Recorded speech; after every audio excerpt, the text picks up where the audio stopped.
জোট আসবে এই দিবাস্বপ্নে যারা লাফালাফি করছে, এদিক ওদিক দৌড়াচ্ছে, ওদের সেন্ট্রাল নার্ভাস সিস্টেমই ঠিক নাই। ত্রিপুরা প্রদেশ বিজেপি কার্যালয়ে সাংবাদিক সম্মেলনে এই কথা বলেন মুখ্যমন্ত্রী মানিক সাহা।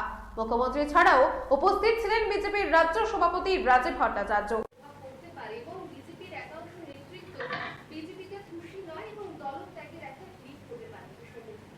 দেখুন, ওনাদের তো বসে থাকে কিছু বলার জন্য, কনক্রিট কিছু থাকে না। ঘুমিয়ে ফিরিয়ে এদিক ঘুরিয়ে টুরিয়ে নানাভাবে কথা বলে এবং মানুষকে বিভ্রান্তি করার চেষ্টা করে। আমি এই প্রশ্নের মনে হয় উত্তর না দেওয়াটাই সঠিক।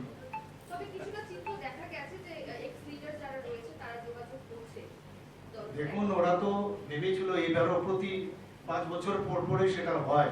এক এক সময় মনে হয় এবার বোধ হয়, এবার তো ইন্ডিয়া জোট নাম দিয়েছে, এর আগে দিয়েছিল যে এরকম ইউপিএ আবার আসছে ইত্যাদি ইত্যাদি।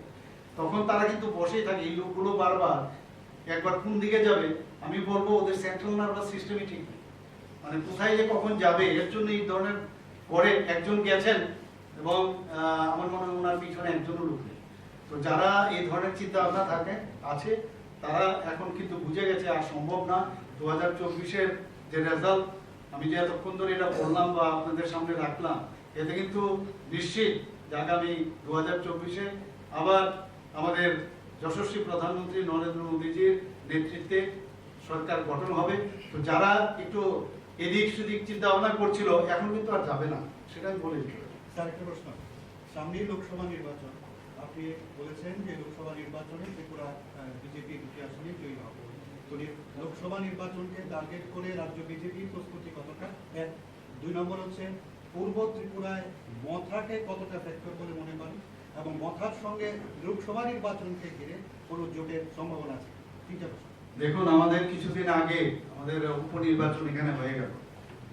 মথা আমাদের কাছে কোনো ফ্যাক্টর না, সেটা কিন্তু সেখানেই প্রমাণিত হয়ে গেছে।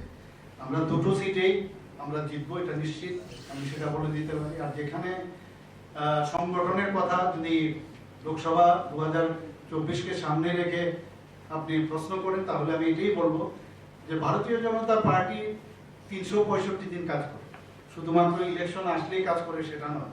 আমাদের প্রতিনিয়ত বিভিন্ন সাংগঠনিক কাজকর্ম হয়ে থাকে। ইলেকশন আসে, আমরা ইলেকশন লড়ি, সেটা ঠিক। এবং মানুষের সামনে আমাদের মাননীয় প্রধানমন্ত্রীজির যে ফ্ল্যাগশিপ প্রকল্পগুলো, মানুষের জন্য যে কাজগুলো, সেটা সামনে রাখি। এবং আমাদের ত্রিপুরা সরকারও আমরা কি কাজ করেছি, সরকারের যেসব উন্নয়নমূলক কাজ, সেইগুলো আমরা কি করেছি সেটাও মানুষের কাছে রাখি। আদারওয়াইজ তো আমরা 365 দিন যেহেতু কাজ করি, আপনারা কোনোদিন নিশ্চয়ই ভাবতে পারেননি যেখানে মানে কমিউনিস্টদের ঘর ছিল, মানে বলা যায় এই আপনার এই ধনপুর এবং বক্সনগরে, সেখানে আমরা যেভাবে আমরা এখানে বক্সনগরে তো ওদেরকে জামানত বাজেয়াপ্ত হয়েছে।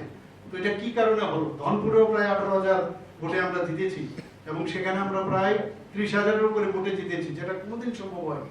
অর্থাৎ যত দিন যাচ্ছে তত দিনে দিনে মানুষ ভারতীয় জনতা পার্টির উপরে ভরসা রাখছে। এবং আমি নিশ্চিত যে আগামী দিনে আমরা যেভাবে কাজ করছি এবং যেভাবে আমাদের সরকার কাজ করছে এবং মানুষ আমাদের প্রতি সমর্থন আছে এবং আমাদের পার্টি সেইভাবে প্রস্তুত আছে ইলেকশন লড়ার।